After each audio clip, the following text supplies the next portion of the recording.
ഏട്ടാ ഏട്ടാ അറിയാത്തോണ്ട് ചോദിക്കുക, എന്റെ ഭാഗത്തുള്ള തെറ്റെന്താണ്?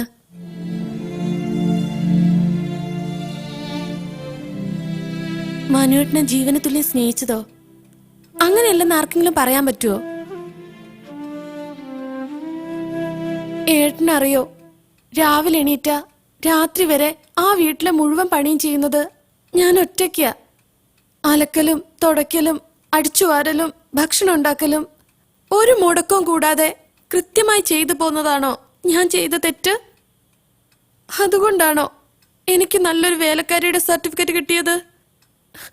എന്ന് മുതലായിട്ടാ ഞാൻ അയാൾക്ക് നല്ലൊരു ഭാര്യ അല്ലാതായത്? മോളെ, നീ അല്പം ക്ഷമിക്ക്. പ്രശ്നങ്ങൾ എന്താണെന്ന് ഒറ്റ ശ്വാസത്തിൽ പറഞ്ഞു തരാൻ എനിക്ക് കഴിയില്ല. മനു എന്നോട് പറഞ്ഞ കാര്യങ്ങൾ ഞാൻ ഇവിടെ പറഞ്ഞാലും നിനക്കത് ബോധ്യപ്പെടണമെന്നില്ല. ഇനി ബോധ്യപ്പെട്ടാലും നിനക്കതിനൊക്കെ ന്യായീകരണങ്ങളുണ്ടാവും. പക്ഷേ മനുവിൻ്റെ പ്രയാസങ്ങൾ എനിക്ക് പെട്ടെന്ന് മനസ്സിലായി.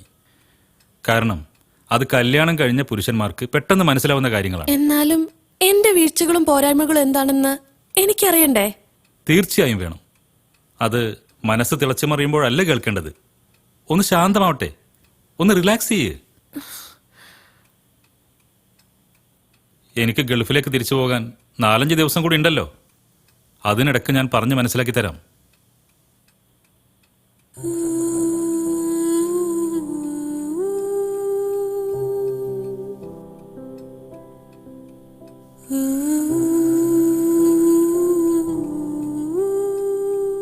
ദേഷ്യം മാറുമ്പോ മനുവേട്ടൻ എന്നെ കൂട്ടിക്കൊണ്ടുപോകാൻ വരില്ലേ ഏട്ടാ?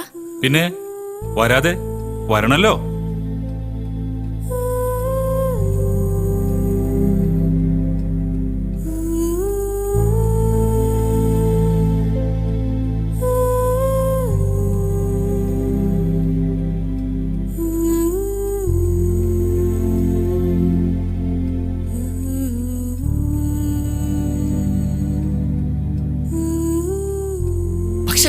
ഭർത്താവെന്ന് പറഞ്ഞ ഈ മനുഷ്യൻ ഭാര്യയിൽ നിന്ന് പ്രതീക്ഷിക്കുന്നത് ഭക്ഷണമോ അവളുടെ ശരീരമല്ല, മനസമാധാനം, സ്വസ്ഥത. അതിലപ്പുറം മറ്റൊന്നും വേണ്ട. അതെനിക്കില്ല, അതെനിക്കില്ല.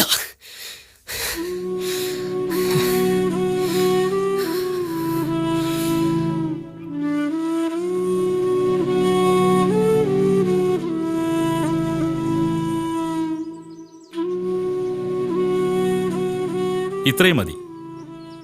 ഒരു പുരുഷനെ മനസ്സിലാക്കാൻ ഒരു ഭാര്യയെക്കാളും കഴിയുക മറ്റൊരു പുരുഷനായിരിക്കും. ഒരിക്കലും ഞാൻ നിങ്ങളെ കുറ്റം പറയില്ല. എൻ്റെ പെങ്ങൾ ചെയ്തതിനൊക്കെ ഞാൻ നിങ്ങളോട് മാപ്പ് ചോദിക്കുന്നു. പക്ഷേ പൂർണ്ണമായും നിങ്ങളുടെ ഭാഗത്ത് നിന്നുകൊണ്ട് തന്നെ ഞാനൊന്ന് ചോദിക്കട്ടെ. സുമയുടെ ഭാഗത്തു നിന്നുള്ള തെറ്റുകൾ അവളെ ബോധ്യപ്പെടുത്തുകയും അത് തിരുത്തുകയും ചെയ്താൽ അവളെ കൂട്ടിക്കൊണ്ട് പോയിക്കൂടെ? പെങ്ങളുടെ കാര്യത്തിൽ ഒരാങ്ങൾക്കുള്ള സ്വാർത്ഥത കൊണ്ടാണെങ്കിലും ഇതിലെന്റെ ഒരു അപേക്ഷ കൂടിയുണ്ട്. സുമയെ ഒഴിച്ചു നിർത്തിയ ആ കുടുംബത്തിലെ എല്ലാവരോടും എനിക്ക് സ്നേഹവും ബഹുമാനവും ഉണ്ട്. അതുകൊണ്ടാ തുറന്നു പറയാൻ ബുദ്ധിമുട്ടുന്നത്. ഒരുമിച്ച് ജീവിക്കാനല്ലാത്ത ഒരു പരിഹാരം കണ്ട് എന്നെ രക്ഷപ്പെടുത്തണം.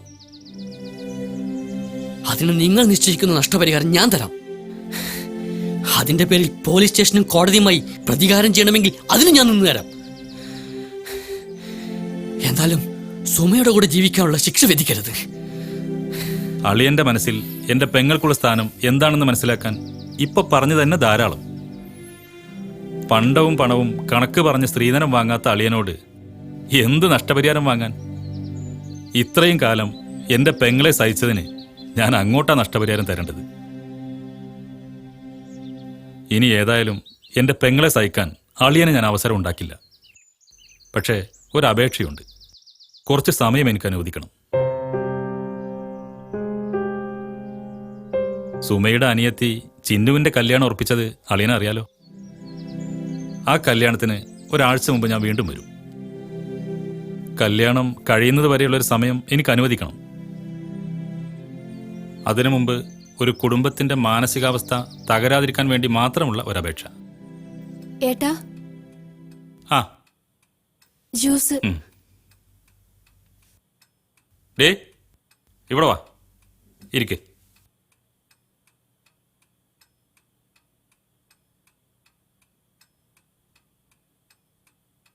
ഓ എന്തൊരു ജാട. അങ്ങനെയൊന്നുമില്ല ഏട്ടാ. പിന്നെന്താടേ ഒന്നും മിണ്ടാതെ വീർപ്പിച്ചോണ്ടൊരു പോക്ക്. ഇവിടെ എല്ലാവരും മൂഡ് ഔട്ടില്ല ഏട്ടാ. ഏട്ടനും അങ്ങനെ തന്നെയല്ലേ? പിന്നെ എനിക്ക് മാത്രമായിട്ട് ഒരു സന്തോഷം ഉണ്ടാവോ? ഇതൊക്കെ ജീവിതത്തിൽ മാറി മാറി വന്നുകൊണ്ടിരിക്കും. ആ അത് പോട്ടെ. പിന്നെ പരീക്ഷ നന്നായിട്ട് എഴുതണം.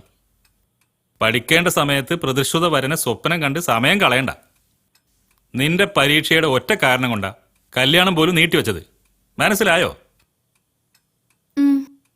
ആ പിന്നെ നിനക്ക് എൻ്റെ വക 2 സമ്മാനങ്ങളുണ്ട്. ഒന്ന് കല്യാണത്തിൻ്റെ വക, രണ്ടാമത്തേത് പരീക്ഷയ്ക്ക് നല്ല മാർക്ക് വാങ്ങിയാൽ.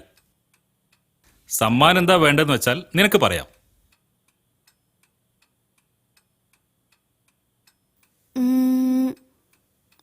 രണ്ടാമത്തെ സമ്മാനം ആദ്യം പറയാം. ഓക്കെ. രണ്ടാമത്തെ സമ്മാനം ഏട്ടൻ ഇഷ്ടമുള്ള എന്തോ ആവാം. ഓക്കെ, എന്നാൽ ഒന്നാം സമ്മാനം പറയേ. ഒന്നാം സമ്മാനം ഞാൻ പറയാം, പക്ഷെ ഒരു കണ്ടീഷൻ. ഉം, ഞാൻ പറയുന്ന ഒന്നാം സമ്മാനം ഏട്ടൻ അംഗീകരിച്ചാലേ രണ്ടാം സമ്മാനം ഞാൻ സ്വീകരിക്കുള്ളൂ. എന്റെ ഈശ്വര, ഇവൾ എനിക്കിട്ട് പണി തരുന്ന തോന്നുന്നത്. ഏതായാലും പറയേ, കേൾക്കട്ടെ. മനുവേട്ടൻ വന്ന് ചേച്ചിയെ കൂട്ടിക്കൊണ്ടു പോണം.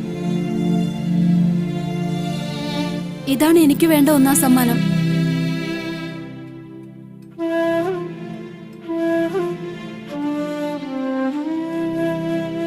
അതിനെന്ത് മാർഗം സ്വീകരിക്കണമെന്ന് ഏട്ടന് തീരുമാനിക്കാം.